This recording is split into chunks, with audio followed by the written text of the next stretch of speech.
ఎందుకు తాకే నిన్ను అంటున్నా మళ్ళీ తాకుతావేంటి మాట్లాడుకోలే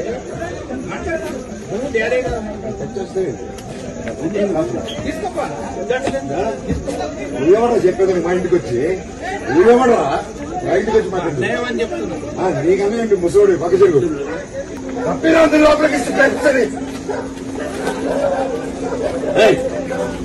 నా పాపను వాడారు, నా వైఫ్ పేరు ఇంక్లూడ్ చేశారు, నా పాప పేరు ఇంక్లూడ్ చేశారు.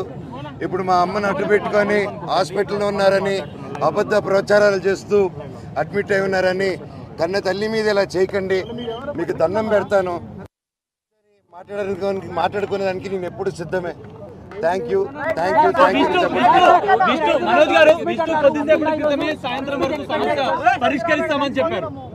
దానిపైన మీరు ఏం చెప్తారు? విష్ణు మాట్లాడుతూ సాయంత్రం వరకు ఈ సమస్యను పరిష్కరించుకుంటామని చెప్పారు. దానిపైన మీరేమంటారు?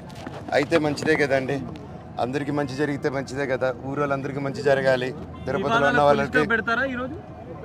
అవునండి, అంటే ఉంది కదండి. వినయ్ గారు కూడా తిరుపతిలో వినయ్ గారు చేసే విషయాలు కొన్ని నచ్చట్లేదు నాకు, అవన్నీ కొంచెం సమాధానం చెప్పి తిరుపతి చంద్రగిరి మండలంలో మీకు తెలిసేంత పేద ప్రజల్లో నాన్న అక్కడ ఎందుకు హైదరాబాద్లో ఆ రోజుల్లోనే హైదరాబాద్లో పెట్టుండొచ్చు, ఆయన ఎందుకు తిరుపతిలో పెట్టాడు, ఆయన ఎందుకు చంద్రగిరిలో పెట్టాడంటే ఆయన సొంతూరు, అక్కడున్న జనాలు అభివృద్ధి చెందాలి, రాయలసీమలో అభివృద్ధి చెందాలి అనేసి ఆ మైండ్ సెట్ పెట్టి ఎంతో కష్టపడి ఇంత దూరం తీసుకొచ్చారు దాన్ని.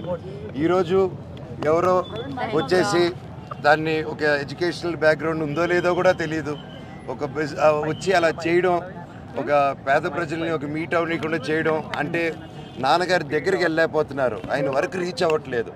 అది ఆయన తెలియపరచారన్న నా తపనని ప్రయత్నాన్ని ఆపుతున్నారు. సో ఇవన్నీ డిస్కస్ చేస్తే విద్యాసంస్థల గురించి మీరు పోరాటం చేస్తామని మీరు చెప్తున్నారు, కానీ అంతర్గతంగా ఈ ఆస్తి వివాదాలే వివాదాలకు కారణం అని చెప్పి ప్రచారం జరుగుతుంది. అది మీకు కూడా తెలుసండి, మనోజ్ అడగడని.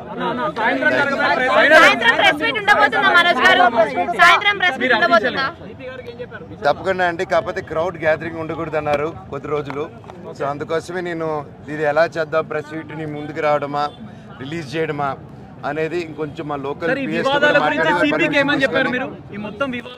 సిపి గారికి